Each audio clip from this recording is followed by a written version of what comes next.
오늘 우리 주님 하나님의 말씀은 창세기 15장 2절에서 4절입니다.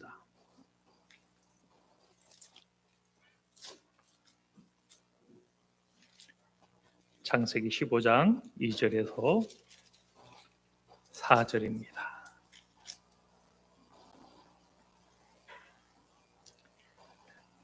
구약 17쪽이죠. 17쪽, 18쪽.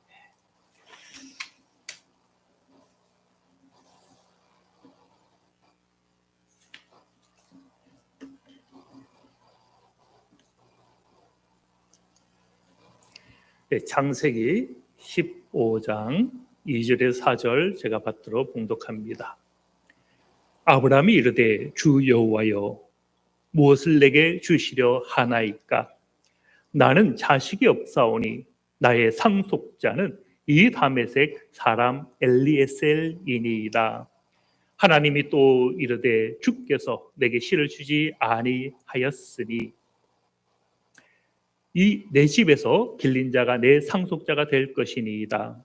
여호와의 말씀이 그에게 임하여 이르시되 그 사람이 내 상속자가 아니라 내 몸에서 날 자가 내 상속자가 되리라 하시고. 우리 사순절 셋째 주일인데요. 다메섹 사람 엘리에셀. 사순절은 주님의 십자가를 기리는 절기이잖아요. 십자가의 상징이 무엇인 것 같습니까? 하나님께서 버림받은 사건이죠. 십자가의 중심에는 버림받은 순종의 정점이 그 안에 있는데요. 오늘 우리가 묵상하고자 하는 이 다메섹 엘리에셀, 그의 삶 역시 어떤 의미에서는 버림받은, 그런 의미에서 주님의 순종을 잘 보여주는 인물이 이 다메섹 엘리에셀입니다. 오늘 이 묵상을 함께 나눔을 통하여서 우리 사순절을 더 어떻게 보내야 될지를 함께 묵상하길 원합니다.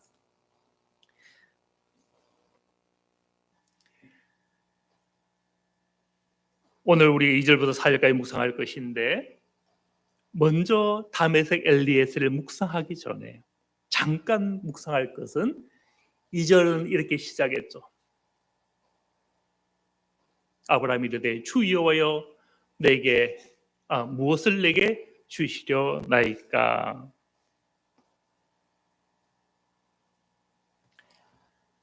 이 말씀은 우리 지난 말씀을 잠깐 기억을 하셔야 되는데요.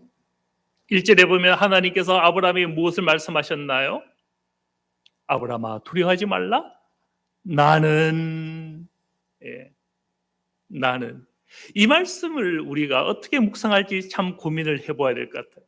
나는 내 방패요 너의 지극히 큰 상급이니라. 이 말씀이 나는 너에게 방패가 되는 무엇을 주겠고 또한 너에게 지극히 큰 상급을 주는 하나님이다, 이런 의미가 될지, 아니면 보다 직접적인 나는 너의 것이다, 이런 의미가 될지.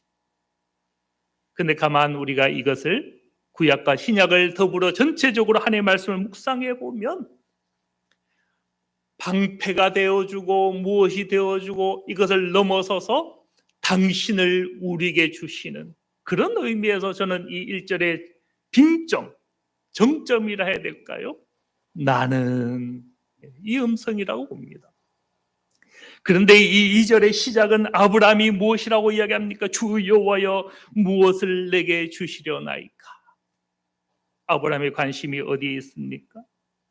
나는이다라고 이야기하는 아버지, 어떤 의미에서 삼위 하나님, 하나님이 나와 함께 하시고 하나님이 나의 기업이요 방패요 상급이요 당신을 전적으로 내게 선물로 주시는 그 하나님을 기대하기보다는 그가 주시는 그 무엇에 대해 관심을 가지는 아브라함을 우리는 발견하게 되더라라는 것이죠.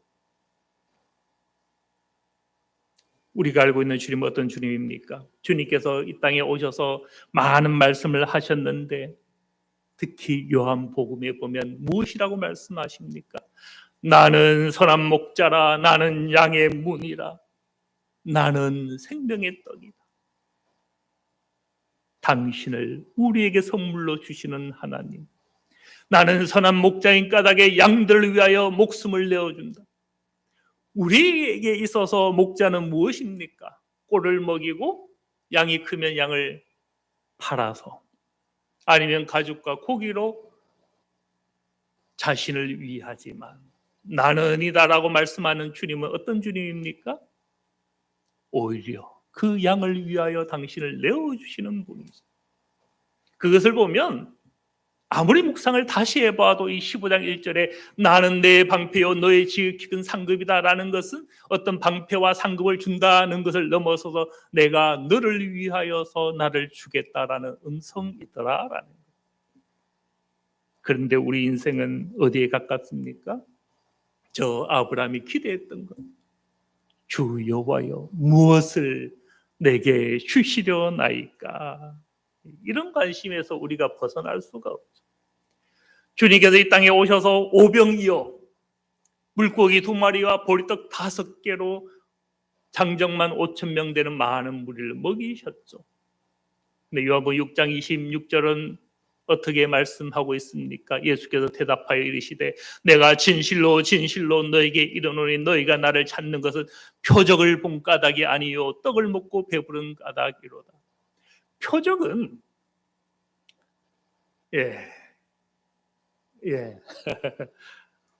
자, 무엇을 봐야 됩니까? 강단이 꼿꼿이한 이 아름다운 이것을 봐야 되죠. 그런데 이 손가락을 보는 그와 같은 거죠. 이 표적이다라는 이 표현은 세메이온으로 표식을 뜻합니다. 오병이어라는 이 표식이 무엇을 가리키고 있다는 거요? 그분이 곧 메시아다. 주님이 곧 하나님이요 하나님의 아들이요 아들이 바로 생명의 떡으로 우리 가운데 오셨다. 오병이어가 보여주는 것은 단지 육신의 배부름이 아니었다라는 그리스도를 가리키는 것. 여기 계신 그분이 너희의 생명의 떡이 되어주기 위하여서 피와 살을 다 나누어 줄 것이다. 이것을 상징으로 보여준 게 오병이어인데도 불구하고 저들은 표적 지시하고 있는 그리스도를 보지 아니하고 무엇을 봤다는 거예요? 자기 배부른 것을 보았다. 자기 배만 쳐다본 것이죠. 주님은 무엇이라 말씀하셨습니까? 그런 썩을 양식을 위하여 일을 하지 말고 영생하도록 있는 양식을 위하여 하라. 이 양식은 인자가 너에게 주는데 다른 것을 주는 것이 아니라 인자가 인자를 주시는 것. 내가 바로 그 생명의 떡이다.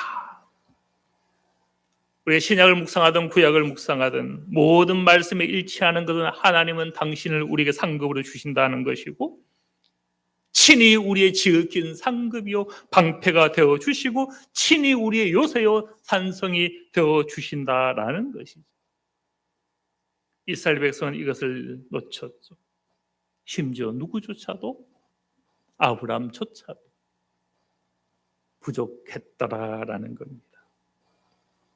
우리 사순절 가장 큰 은혜는 주님의 달리신 십자가의 사건이죠. 그런데 이 십자가 사건 앞에서 제자들은 무엇했습니까? 다 도망간 거예요. 주님이 오셔서 가장 큰 선물이 무엇입니까? 십자가잖아요. 가장 큰 선물 앞에 다 도망갔더라. 다 실망했더라. 배부른 것만 기대했죠. 아브라함의 기대도 이런 기대의 한계가 있었던 것처럼 보입니다. 이제 넘어서서 본격적으로 묵상하고자 하는 것은 이 다메섹 엘리에셀입니다. 아브라함이 물었죠. 내게 무엇을 주시려나이까? 나는 자식이 없사오니 나의 상속자는 이 다메섹 사람 엘리에셀이니이다. 그런데 하나님의 음성은 이와 같았죠. 그 사람이 내 상속자가 아니라 내 몸에서 날 자가 내 상속자가 되리라. 그런 의미에서 이 엘리에셀은 누굴 닮았어요? 어떤 의미에서 버림받은 그리스도를 닮은 그림자이기도 하더라.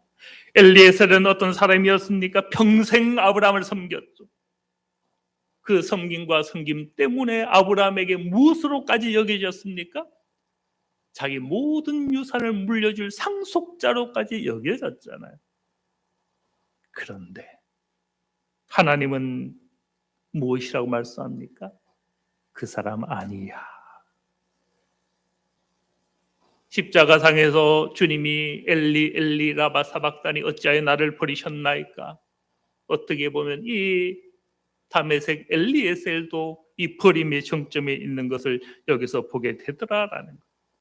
그는 앞으로 날 이삭 아직 나지도 않았던 그에 대해서 이인자가 되어버렸어. 아직 이삭이 태어났다면 모르겠는데 있지도 않은 그로 인해서 그는 이인자로 추락을 하고 있는 거죠. 성경에 이인자들이 등장하죠. 누굽니까? 이스마엘도 그렇고 또 야곱의 형제였던 에서도 그와 같죠. 다메섹 엘리에셀을 우리가 상고해 보면, 물론 오늘 이 본문은 짧게 한마디로 끝이 나지만 나중에 저 24장을 넘어서고 28장이나 쭉 이 다메섹 엘리에셀이 이삭을 위하여 신부를 구하는 그 여정을 보면 그의 충성된 것은 일평생이었습니다. 이 다메섹 엘리에셀이 심부름을 이삭의 아내를 구하러 갈 때에 이미 그때 늙은 종이었어요. 제가 나이 계산을 한번 해보았거든요. 물론 나이는 성경에 등장하지 않지만 대략 오늘 나눌 수는 없어요. 시간상. 젊어도 90세, 많으면 100세에 무려 800km나 되는 그 여정을 떠났던 사람이 다메섹 엘리에셀이었습니다. 그는 어려서부터 어떤 이유로든지 누구에게, 아브라함에게 어떤 의미에서 팔려왔고 구조해왔는지 모르겠습니다만은 그렇게 집에서 길린 자였는데 평생 늙기까지 온전히 충성했던 엘리에셀, 묵묵히 순종했죠.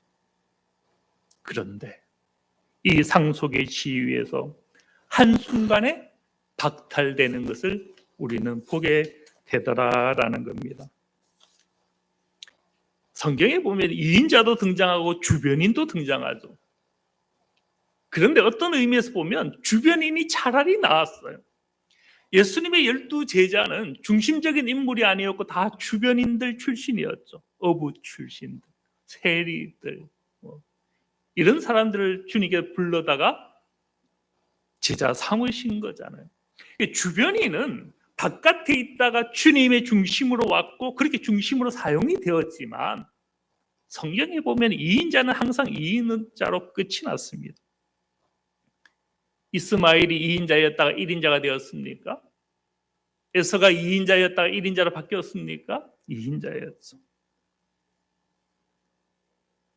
그렇게 보면 이 2인자들은 버림받았고 어떻게 보면 소망도 없어 보이는, 그런데도 이 다메섹 엘리에셀은 성경을 묵상해 보면 단 한 번도 충성된 자리에서 떠나지 않고 있더라라는 겁니다.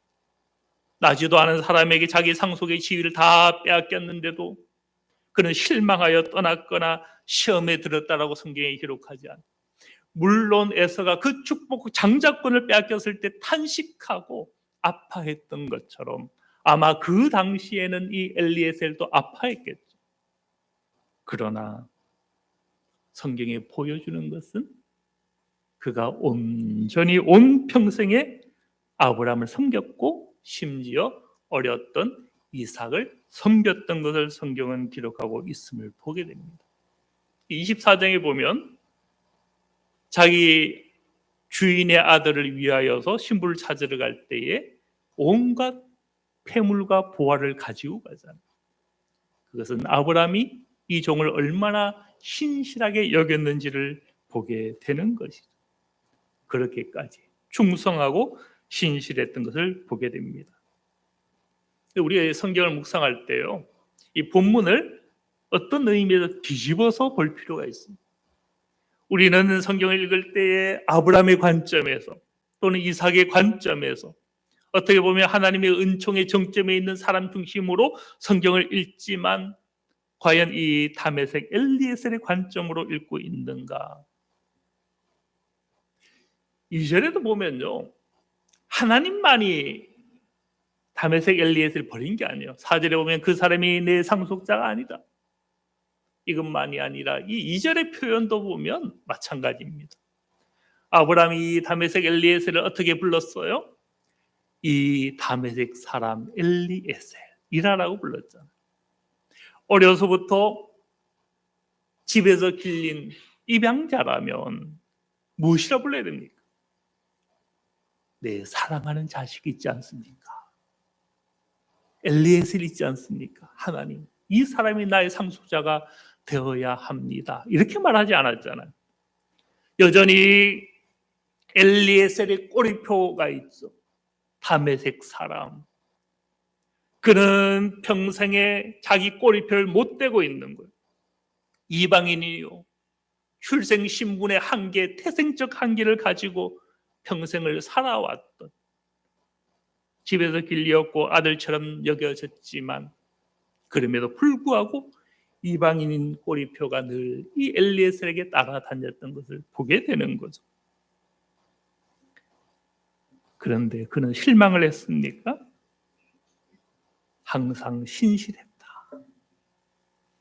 성경이 더 이상 물론 24장에 자세히 엘리에셀이 섬겼던 여정이 나타나지만 문제는 24장에 그의 속에는 늙은 종입니다. 이름이 더 이상 등장하지 않아요. 이름도 잊혀진 한 청지기 일꾼으로 그려질 뿐이죠. 그럼에도 불구하고 한순간도 아브라함을 떠나지 않고 이삭을 떠나지 않고 하나님 아래에 있는 은혜를 떠나지 않았던. 그런데 우리는 무슨 반전을 여기서 보게 됩니까?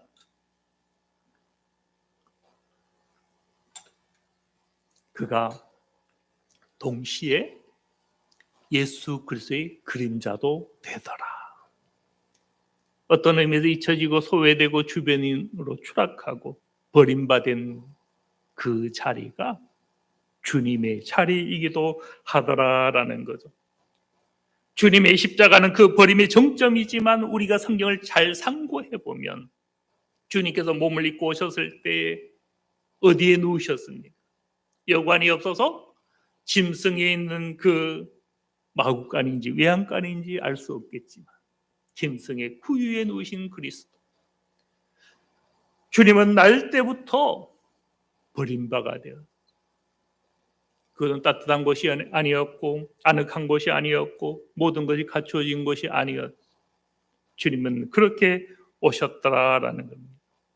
주님의 공생의 기간에도 사람들로부터 버림받았고 질책을 당하였고, 또 주님은 애굽으로 나면서부터 피신을 했고 정처 없이 떠다니는 내일을 알 수 없는 그런 자리에 예수님이 있었잖아요. 근데 이 다메섹 엘리에셀도 한번 보세요. 집에서 길린 자라라는 표현을 보면 어릴 때 팔려온 것 같아요. 네. 어디로? 다메섹에서 났지만, 가나안에서 났지만 저 갈대아 우르까지 약 800km 이상을 넘어서서 그렇게, 그걸 보면 예수님이 어려서 애굽으로 피난을 다니시고 그렇게 칼의 위협 가운데 있었던 것처럼 그 역시 다메섹 엘리에셀도 그와 같은 삶을 살았던 것을 보게 되는 것이죠. 그렇게 보면 우리는 무엇할 가능성이 많습니까? 버림받은 그 트라우마 때문에 하나님 없다 부정할 수 있겠죠. 삐뚤어진 인생의 삶을 살기가 쉽겠죠. 그런데 그는 어땠습니까?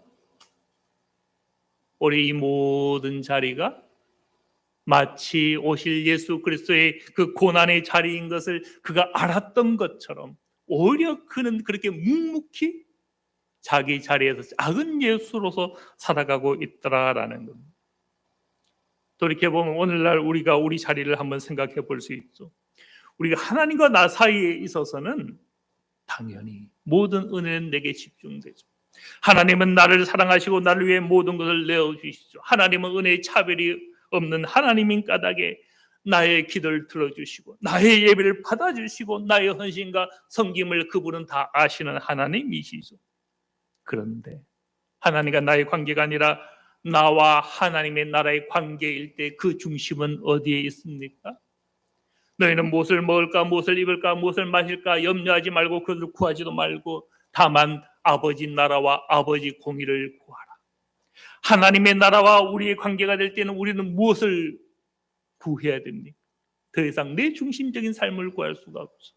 내 생의 염려 가운데 우리는 젖어들 수가 없고 아버지 나라를 구해야 된다면,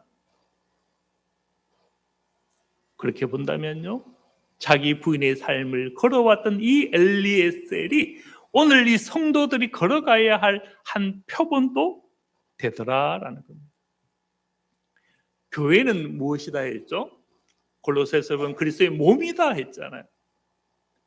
그리스도의 몸에는 여러 지체가 있고 여러 은사가 있습니다. 여러 직분들이 있죠. 어떤 직분들이 있나요? 어떤 사람은 사도로, 어떤 사람은 선지자로, 어떤 사람은 복음 전하는 자로, 어떤 사람은 목사와 교사로, 이는 성도를 온전하게 하여 봉사일을 하게 하며 그리스도의 몸을 세우려 하심이라. 에베소 4장 11절과 12절을 보면 많은 직분이 있고 많은 은사가 등장하고 성도가 준비되고 그래서 섬김, 봉사, 디아코니아가 행해지는데 이 모든 것은 하나를 위하여 있는 거예요. 그리스도의 몸을 세우려 하려 하심이라. 다르게 말하면 사도로 부름을 받았다 해서 머리가 아닌 거예요. 선지자로 부름을 받았고 신비한 은사를 입었다 해서 그가 머리가 되거나 치리자가 되는 것이 아닌 거예요. 복음 전하는 은사가 있고 목사와 교사로 부름을 받았고 또 성도로서 하나님이 준비케 하셔서 우리의 디아코니아로 무엇을 할 수 있을 때에 그것이 나를 내세우고 나를 주장하는 통로를 위하여 있는 것은 아니더라라는 겁니다. 오직 무엇을 위해서요? 그리스도의 몸, 여기서는 교회를 뜻하는 표현이기도 한데요, 그것을 세우려 하심이더라. 하나님의 나라 앞에 우리는 무엇하다라는 거요? 자기를 부인하고 나의 먹고 마시고 있는 걸 다 부인하고 그의 나라와 그의 의를 구해야 되는 우리인 것이고, 또 그리스도의 몸 앞에서도 마찬가지. 나의 은사, 나의 직분 다 부분인 거죠. 이 모든 것을 서로 합력하여서 그리스도의 몸을 섬기는 자인가? 여기도 자기 부인이 필요한 거죠. 그래서 고린도전서 12장 21절 이하는 무엇이라고 말씀합니까?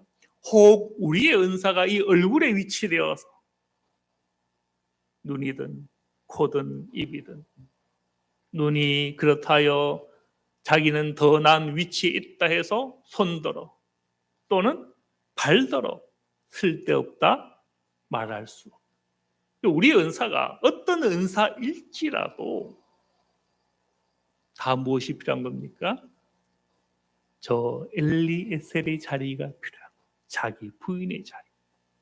자기를 드러내지 아니하고 묵묵히 순종하는, 상속자의 지위에서 제외되고 다메섹 엘리에셀이라는 이 꼬리표가 자기를 따라오고 그게 억누르는 출신의 태생적 장애가 될지라도 묵묵히 무엇 해야 되는 겁니까? 우리는 그리스도의 몸을 위하여 그렇게 나아가는 순례자인 것을 성경은 분명히 말씀하고 있는 거죠. 과연 저 엘리에셀은 그런 자기를 보고 불평했을까? 성경에 보면 이 아브라함을 가리켜서 이렇게 말씀했잖아요. 나의 때 올 것을 보고 기뻐했다. 아브라함은 주님이 오실 때를 미리 보고 기뻐하였죠. 그렇다면 이 아브라함과 함께 있었던 이 엘리에셀도 마찬가지일 겁니다. 그의 신앙을 이어받아서 그 역시 상속자의 지위에서 제외되었고 다메섹 엘리에셀이었지만 그럼에도 불구하고 주님 오실 날 주님도 자기처럼 그렇게 버림받을 것을 그가 알았다면 능히 그럼에도 불구하고 순종할 수 있었겠죠. 그런 의미에서 보면 이 엘리에셀은 그리스도의 그림자일 뿐만 아니라 이 사도에 참여한 자이기도 한 거죠. 왜 그런가 하면 사도 바울이 이 사도를 어떻게 소개했습니까? 고린도전서 4장 9절에 보면 내가 생각하건대 하나님의 사도인 우리를 죽이기로 작정된 자. 사도에 대한 정체성이 여기 등장합니다. 죽이기로 작정된 자. 끄트머리에 두셨음에 주변이었다. 주변이. 다른 말로 하면 이인자였다라는 것이죠. 구경거리. 우리는 그리스도 때문에 어리석으나 또 우리는 약하나 우리는 비천하여 또 우리가 줄이고 목마르고 헐벗고 매맞음에 정처가 없고 또 수고하고 그래서 세상의 더러운 것과 만물의 찌꺼기 이것이 사도성에 대한 정체성이었죠. 그런데 누가요? 어떤 의미에도 다메섹 엘리에셀도 이와 같았죠. 그는 중심이 아니었습니다. 끄트머리였어요. 중심에 누가 있었습니까? 이삭이 딱 있었죠. 심지어 오늘 본문에 아직 나지도 않았는데 태어나지도 않았는데 이 엘리에셀은 확 저 끄트머리로 아니야. 그 사람 상속자가 아니야. 이 엘리에셀은 과연 불평했을까? 그렇지 않았더라라는 거예요. 왜요? 아브라함이 알았거든요. 오실 메시아. 보고 기뻐했던 것처럼 아브라함을 통하여 이 엘리에셀도 오실 메시아도 종의 형상으로 온다라는 것을 어렴풋하게 알았다면 그가 실망하지는 않았을 것이다. 우리는 묵상해 볼 수가 있는 거죠. 말씀을 마치기 전에요. 우리 엘리에셀 이름 그 자체를 가지고 조금 더 묵상하고 마치고자 합니다. 이 엘리에셀은 하나님이 도우셨다. 다르게 말하면 하나님의 도우심이다라는 의미를 가집니다. 엘리에셀. 엘이 하나님이라 했잖아요. 에셀이 돕는다라는 뜻입니다. 하나님이 도우셨다. 우리가 하나님이 도우심을 기대한다면요. 엘리에셀의 하나님을 찾아야 돼요. 이삭의 하나님만이 아니라 이삭은 웃음이니까 평화라는 의미가 있겠죠. 샬롬을 원하면 이삭의 하나님을 찾으면 되는 것이고 도움이 필요하면 누굴 찾아야 된다는 거요? 엘리에셀의 하나님. 왜? 도우시는 하나님이라는 의미가 그 안에 있기 때문에. 그래서 성경에 보면 돕는다라는 말이 언제 등장하죠? 하나님께서 아담을 지으시고 아담을 위하여 무엇을 준비하셨습니까? 돕는 배필을 준비하셨죠. 그때 돕는다라는 이 단어가 에제르입니다. 이 에제르가 오늘 엘리에셀, 에셀이 에제르와 같은 단어입니다. 돕는 배필에 그 돕는다 할 때 그 에제르라는 단어가 구약에서 21번 등장하는데 사람의 도움으로 등장하지 아니하고 하나님의 도움으로 등장합니다. 하나님 나의 도움이시오 할 때 그 단어가 에제르입니다. 주어가 하나님인 거예요. 그렇게 보면 이 돕는 배필은 그 하와는 누굴 대신한 도움입니까? 하나님을 대신한 도움이죠. 그걸 보면요. 하나님이 우리를 도우실 때에 사람을 통하여 돕습니까? 사람을 통하여 돕는 그 도움이 알고 보면 하나님의 도우심입니다. 우리가 하나님의 도우심을 사모합니까? 하나님이 이미 내 주변에 우리의 동역자를 통하여 우리를 만나시고 우리를 돕고 계시다라는 사실입니다. 그렇다면 반대로 우리 역시 누구다라는 거요? 하나님의 도움을 나타낼 자인 것이죠. 나도 누군가의 하나님의 도움을 대리하고 있는 자인 것. 그렇게 우리는 하나님의 도움을 나타내는 엘리에셀, 엘리에셀이라는 이름이 우리 안에 있는 거예요. 내가 누굴 돕고 살고 있다면, 또 내 이웃이, 우리의 교인이, 내 옆에 있는 사람이 나의 엘리에셀인 거예요. 그분이 나와 함께 하죠. 하와가 아담에게서 가장 큰 도움이 무슨 도움이겠어요? 홀로 있는 것이 좋지 못하니. 그러니까 하와가 돕는 건 뭐 물건 들어주고 이 차원을 넘어서서 함께 하는 거죠. 누군가 나와 함께 합니까? 우리 예배를 통해서 함께 합니까? 기도를 통해서 함께 합니까? 그게 돕는 거거든요. 우리는 그렇게 엘리에셀의 하나님을 날마다 우리 삶 가운데 우리 보낸 자를 통하여 또 우리가 보내어질 때에 우리 역시 누군가의 엘리에셀인 것. 또 이 엘리에셀은 모세의 둘째 아들의 이름입니다. 그러면 이 엘리에셀이 둘째 아들이 태어날 때 자기 이름을 엘리에셀이다라고 짓고 태어났습니까? 아니면 아버지가 지어준 겁니까? 모세가 지어준 거죠. 그 얘기는 모세가 무슨 하나님을 경험한 거요? 하나님의 도우심을 경험했죠. 그것을 기념한 이름이 둘째 아들 엘리에셀이죠. 근데 이 모세 역시 이스라엘에게 무엇이었습니까? 하나님의 도움으로서 파송된 사람이기도 하죠. 이중적인 거예요. 하나님은 나를 도우시는 하나님이고 또 나를 통해서 세상 가운데 하나님의 도움이 되기를 원하시는 분이시더라라는 겁니다. 우리 하나님의 도움을 기대하면요, 그 도움이 사람을 통해서 올 때가 많다면 우리 역시 하나님의 도움으로 자기를 내어줘야 되는 것이고, 끝으로 또 이 엘리에셀, 이 에제르가 신약에 또 나옵니다. 요한복음 11장에. 누군지 알겠어요? 이거 알아야 끝납니다. 예.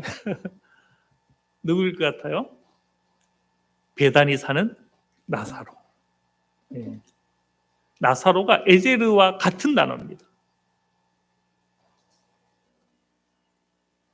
예. 나사로와 어떻게 에제르가 같을까요? 나중에 그 단어를 꼼꼼히 한번 두 개를 대조를 해보면, 아, 왜 같은가? 나자로스와 이 에제르가 무엇이 닮았는가? 예. 단어를, 자음을 한번 맞춰보면 발견할 수 있는데요. 여기서 제가 이 나사로를 잠깐 보고자 하는 것은 베다니 나사로거든요. 하나님이 나사로를 도우셨는데 이름처럼 나사로가 도움을 받았잖아요. 어떤 나사로를 도우셨는가 하면 베다니, 아니는 가난한 자, 겸손한 자, 자기를 부인하는 자, 마음이 상한 자, 베다니의 나사로를 도우셨다라는 건 그런 의미입니다. 바로 엘리에셀처럼 상속의 지위를 박탈당하고 주변인으로 밀려나고 이인자가 될 수밖에 없었던 그런 겸손한 자, 온유한 자, 그를 하나님은 도우시더라. 그래서 구약이든 신약이든 이렇게 약속하죠. 가난한 자는 땅을 차지하며 온유한 자가 바로 아니거든요. 벳아니가 여기서 등장한 말입니다. 예. 온유한 자는 복이 나니 그들이 땅을 기업으로 받을 것입니다. 우리가 엘리에셀처럼 자기를 부인하고 그렇게 마음이 겸손하고 온유해질 때에 무엇을 본다는 거요? 하나님의 도움을 본다라는 겁니다. 그렇게 우리 겸손히 이 사순절을 보냄으로써 하나님의 도움을 경험하고 자신도 하나님의 도움으로 파송되는 은혜가 있으시길 바랍니다. 네, 기도합니다.